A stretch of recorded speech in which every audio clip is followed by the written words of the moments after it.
안녕하세요. 캔들피그의 이런저런 시간입니다. 최근 정치권에서 벌어지는 모습을 보면서 많은 국민들이 배신감이나 허탈감을 느끼는 사람들이 많아 보입니다. 포털 사이트에 나오는 기사들 반응을 보면서도 많이 느끼는데요. 전 정권에서도 그렇고 이번도 마찬가지인데 말은 존경하는 국민들 이런 식으로 표현도 하고 겉으로는 서민들 위해서 정치하는 척 했는데 알고 보니까 보수니 진보니 그딴 구분 없이 그들만의 리그에서 우리는 생각도 못 해본 그런 자기들만의 사회를 만들어서 살아갔던 모습을 알게 됐습니다. 그것 때문에 우리는 배신감과 실망감을 더 느끼고 있는 것 같기도 한데요. 우리가 정치적으로 편향되고 한쪽에 극렬한 지지를 보낼수록 그 권력층들은 안정된 권력을 유지할 수 있을 겁니다. 다시 말해 그 사람들이 팥으로 메주를 만들 수 있다고 해도 지지해줄 사람들이 있다면 그 지지층 입맛에 맞는 이야기만 해주기만 해도 그 사람들은 안정적으로 권력을 유지하면서 자기들이 유리하게 사회 체계를 만들어갈 수 있었겠죠.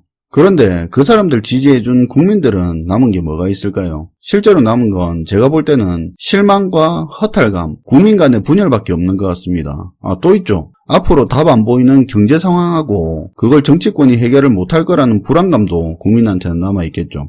영상 시작부터 답답한 이야기를 해서 죄송하게 생각합니다. 어쨌든 우리가 장난처럼 그렇게 말하는 좌파든 우파든 그놈이 그놈이다. 그 말이 점점 현실로 증명이 되는데 어쩌겠습니까? 아무튼 오늘은 시작은 답답했지만 그럼에도 불구하고 정치에 대한 희망과 그 정치가 잘 되기 위해서는 우리는 어떻게 하면 좋을지에 대해서 생각을 같이 공유해보는 시간을 가져보겠습니다.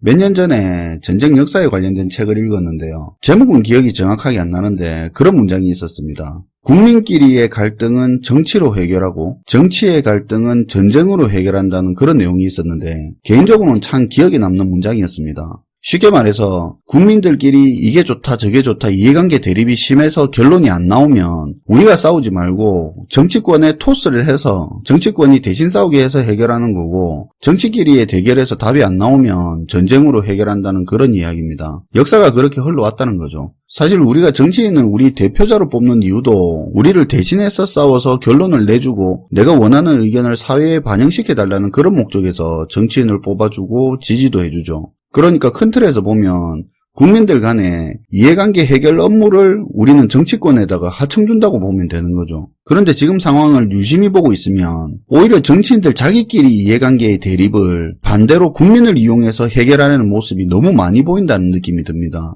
서로 프레임을 씌워서 진실을 왜곡하기도 하고 팩트체크라는 허울 좋은 중립성으로 관점을 돌려서 본질을 흐려버리기도 합니다. 여기에 빠져든 국민들은 갈등 해결을 정치권에 맡기는 게 아니라 오히려 정치권의 앵무새나 용병이 돼버리죠. 물론 본인 스스로는 느끼지 못할 겁니다. 누군가 3자의 입장에서 볼 때나 그 모습이 보이죠. 아무튼 이런 일들로 국민들이 점점 반반으로 뚜렷하게 나눠지는 모습이 심해지고 있는데 개인들 각각의 정치 성향에 따라 의견을 내는 건 당연히 가능하고 그래야 된다고 봅니다. 그런데 문제는 이런 정치 성향의 구분이 뚜렷해지기 시작하면서 개개인의 성향의 다양한 의견 형태가 아니라 점점 집단적이고 똑같은 의견 형태를 띠면서 공격적으로 바뀌는데 개인적으로는 공포심이 듭니다. 최근에 이런 모습이 자주 보이는데 현재 좌파 진영이든 우파 진영이든 그 안에 주류의 의견과 다른 이야기를 하면 공격당하는 모습을 쉽게 볼 수 있습니다. 정치 채널이나 게시판 사이트, SNS, 특정 언론사 댓글 등등에서 메인이 되는 정치 의견에서 다른 이야기를 꺼내면 바로 배신자나 첩자 취급당하면서 공격당하는 모습을 흔하게 보게 됩니다.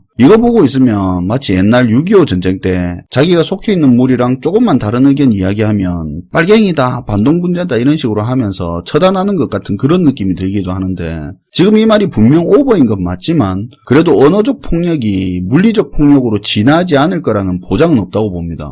이제 우리는 더 이상 정치권이 우리한테 토스해버린 이념 갈등에서 놀아날 게 아니라 우리는 우리한테 득이 되는 일을 해야 된다고 보는데요. 우리가 정치권에게 우리가 원하는 대로 못해주면 언제든지 선거 때 거래처 바꿔버린다고 이야기할 수 있어야 되고 또 그렇게 해야 합니다. 고정 지지층이 없다는 게 언제든지 무너질 수 있다는 거니까 정치권에게는 가장 두려운 일이겠죠. 정작 우리가 집중하고 관심 가져야 할 부분은 이념이 바탕이 되는 정치가 아니라 먹고 살고의 문제가 되는 경제라고 보는데요. 저는 경제가 진실이라고 생각하는 사람입니다. 아무리 그럴싸한 정책이든 이념이든 결국 경제가 그 진실을 알려준다고 생각하는데요. 공산주의, 자본주의 이념 대립 때는 마치 서로가 정답인 듯 주장을 했지만 결국 진실이 뭔지는 다른 것도 아닌 경제가 증명을 해줬기 때문입니다. 보수 정책이니 진보 정책이니 그딴 거 필요 없고 실제로 그게 국민들한테 득이 되는지 아닌지는 나중에 경제가 증명해준다고 봅니다. 그렇기 때문에 경제에 더 집중해야 한다고 생각을 하고 있습니다. 우리가 경제에 더 관심을 가지게 되면 우리는 잘 살 수 있는 정책을 더 잘 볼 수 있고 국민들끼리 갈등하지 않는 그런 살기 좋은 세상에 더 가까워진다고 보는데요. 우리끼리 뭐 보수가 맞니 진보가 맞니 그렇게 싸우지 않고 같이 으쌰으쌰 할 때가 언제인지를 잘 생각해보면 그때는 정치 이념이 아니라 경제라는 주제가 국민들의 관심사가 됐을 때 우리는 하나로 뭉쳤었습니다. 같이 잘 살아보자고 경제를 일으킬 때 국민들은 하나가 됐었고 IMF 외환위기 때 경제 살려보자고 하나로 뭉쳤었습니다. 그때는 이념이 어쨌니 진보니 보수니 서민들 생활에서 그런 이야기들은 관심사가 아니었죠. 정치가 아무리 프레임을 씌우고 정보를 왜곡하고 해도 정치적으로는 성공할 수 있겠지만 경제는 아무리 숨기고 숨겨도 결과는 결국에는 드러납니다. 정치가 말하던 유토피아가 진실인지 아닌지는 경제가 증명해 주는데요. 우리는 양 진영 간에 왔다 갔다 특정 이념을 주장하는 정권을 다 겪어봤습니다. 그리고 그들이 말하는 이념들이 전부 그들만의 세상을 만드는 데 필요했던 거지 정작 우리에게 필요한 건 아니었던 걸 깨닫고 허탈해하고 있는데요. 우리가 정치에 더 관심을 가지냐 경제에 집중하냐는 개인의 자유인 건 맞지만 하지만 우리가 정치에 집중하면 할수록 정치권이 원하는 대로 이용당할 확률이 큽니다. 정치에는 온갖 권모술수가 난무하고 선전선동이 판치니까 결국 조종당할 수밖에 없는데요. 하지만 경제에 집중하게 되면 이념에서 벗어나게 되고 실리가 어떤 건지 보입니다. 그런 면에서 저는 현재 일어나고 있는 진보나 보수 정당에 대한 국민들의 실망은 오히려 장기적 관점에서 보면 국민들한테는 긍정적일 수 있다고 생각하는데요. 이런 일이 반복될수록 국민들은 정치가 말하는 사탕 발린 미래를 불신하게 되고 우리가 직접 원하는 바를 정치권에 더 관찰하게 될 겁니다. 그렇게 될수록 정치권은 자기들이 프레임으로 국민들을 끌고 가는 데는 분명히 한계가 있다고 느낄 거고 국민들이 원하는 거 해주면서 정치권이 끌려갈 수밖에 없을 겁니다. 이 말이 사실 뜬구름 잡는 이야기가 아니라 실제로 일어날 수 있는 일입니다. 우리가 못 느끼고 있어서 그렇지 이미 이런 현상은 미국과 유럽을 통해서 드러나고 있는데요. 미국을 예를 들어서 이야기를 해보면 지금까지 공화당 민주당 왔다 갔다 집권하면서 잘 사는 국민들의 미래를 약속을 했고 미국이 잘 나가고 있고 돈도 많이 번다고 했지만 결국 돈을 버는 건 자본 세력들하고 금융 IT 대기업들이 그 부를 다 가져갔습니다. 미국이라는 나라의 부는 커졌지만 그동안 정작 서민들은 불법 이민자한테 일자리 내주고 제조업은 쇠퇴하면서 안정적인 일자리는 줄어들고 물가 상승률 감안하면 20년 전보다 더 낮은 임금을 받고 있고 사회 양극화만 심해지면서 그 잘 사는 나라 미국의 서민들의 삶의 질은 더 떨어져 갔습니다. 정치권이 짜준 판대로 선택하던 결과였죠.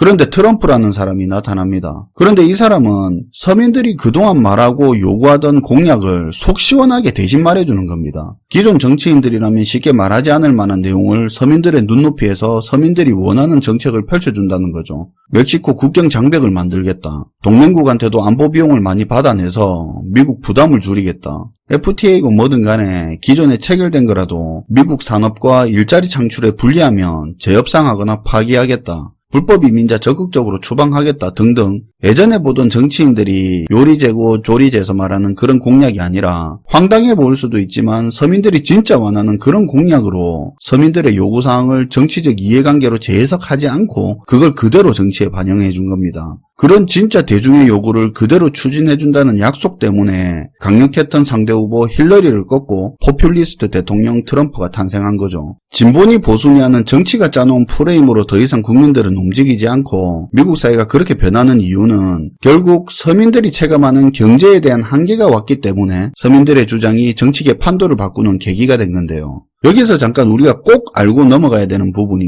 포퓰리즘이라는 말입니다. 우리는 포퓰리즘이라는 단어가 선거에서 유리하려고 던지는 선심성 정책 이런 걸로 알고 있는 경우가 많은데 이건 포퓰리즘의 일부 단점을 마치 포퓰리즘을 대표하는 것처럼 확대 해석한 겁니다. 포퓰리즘을 정확히 말하자면 보통 사람들의 요구와 바램을 대변하는 정치 사상, 정치 이념을 말하는 건데 진보, 보수 이런 것처럼 포퓰리즘도 정치 이념의 한 형태입니다. 대신 포퓰리즘은 국민에게 이념을 전달하기보다는 반대로 서민들의 요구를 받아서 정치에 반영하는 게 포퓰리즘입니다. 영국의 브렉시트 역시도 난민 문제, 일자리 문제, 경제 문제로 시작된 국민들의 목소리가 높아지면서 발생하고 있는 포퓰리즘의 한 형태입니다. 세계가 저성장 국면에 들어서면서 살기 힘들어지는 선진국 서민들을 중심으로 포퓰리즘이 더 확대될 걸로 보이는데요. 국민들의 요구는 간단합니다. 이념이고 국제관계고 뭐고 실질적으로 지금보다 잘 먹고 잘 살게 해달라는 게 핵심입니다. 결국 이런 포퓰리즘 형태의 정치 분위기 변화도 국민들의 경제에 대한 문제인식과 요구에서 시작이 됐습니다. 우리도 서민 경제가 좀 더 힘들어지고 기존 정치권에 대한 불신이 자꾸 커지면 포퓰리즘 정치가 주류가 될 가능성도 커 보입니다. 국민들이 경제에 집중하면 정치 흐름도 바꿀 수 있는 이야기를 하려고 미국 사례를 이야기를 했는데 이야기가 좀 길었던 것 같습니다. 아무튼 결론적으로 제가 하고 싶은 말은 정치 이념에서 빠져나와서 경제에 집중하자는 겁니다. 모두가 경제에 집중을 하면 자꾸 심해지는 국민 간의 분열도 잠재울 수 있고 경제에 집중하면 우리에게 실익이 뭔지가 보일 거고 그걸 정치권에 요구할 수 있습니다. 현재 우리가 그걸 못하니까 자꾸 능력 없고 오만한 권력들이 우리를 끌어가려고 경제 상황을 왜곡하고 덮는 겁니다. 우리 삶이 나빠지고 있는데 우리한테 의미도 없는 정치 싸움 한다고 중요한 시간이 다 날아가고 있는 거죠. 투자활동 역시도 정치 이념에서 탈출하지 못하면 그 듣고 싶은 정보만 찾아다니는 습관 때문에 확증 편향에 빠져들어서 큰 피해를 입을 수도 있습니다. 정치 이념에서 빠져나와서 경제에 집착을 했으면 좋겠습니다. 그렇게 되면 자연스럽게 사회는 더 살기 좋은 방향으로 갈 거라고 믿습니다. 시청해주셔서 감사하고요. 지금까지 캔들피그의 이런저런 시간이었습니다.